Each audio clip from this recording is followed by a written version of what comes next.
যাজ্ঞসেনীর খুলছে শাড়ি, টানছে ধরে দুঃশাসন। দায় ছিল যার গর্জে ওঠার, নিচু মাথায় সে পাঁচজন। দুর্যোধনের নগ্ন উরু, ইঙ্গিতে তার ধর্ষকাম। হস্তিনাপুর দেখছে বসে, ধ্বস্ত হতে তার সুনাম।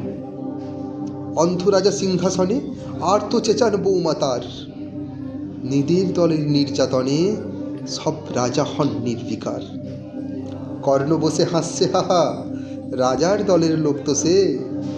শর্তবিহীন সমর্থনেই তাবৎ আরাম সুখ পসে।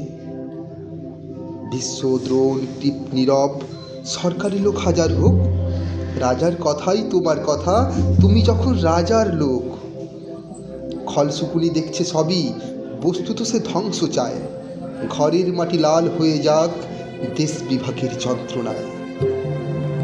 সুশীল সভায় ঘুরছে যখন রাজ অপরাধ জঘন্য, ঠিক তখনই তার বিরোধে চেঁচিয়ে ওঠেন বিকর্ণ। বিকর্ণ নন কেউ কটা লোক, 100 ভাইয়ের একজনা। তেমন করে এর আগে কেউ তার কথাটাই জানত না। যতুগৃহে কারেননি রা, অন্তত তা নেই লেখা। ভীমকে যখন বিষ খাওয়ালো, তখনও তার নেই দেখা।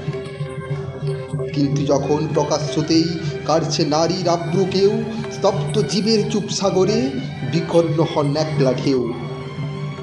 চেঁচিয়ে ওঠেন রাজার কুমার যুবরাজের বিরুদ্ধেই, মহাবলী পাণ্ডবেরও তখন গলায় সে সুর নেই।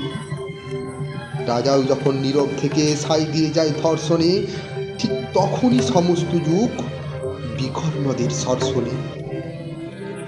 আমরা যারা কিচ্ছুটি নই, একটি মোটে ভোট কেবল, অত্যাচারের সামনে এলে সঙ্গী শুধু চোখের জল।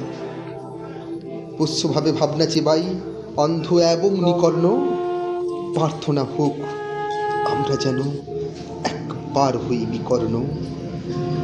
মরার আগে হতেই হবে রাজার সভায় বিকর্ণ।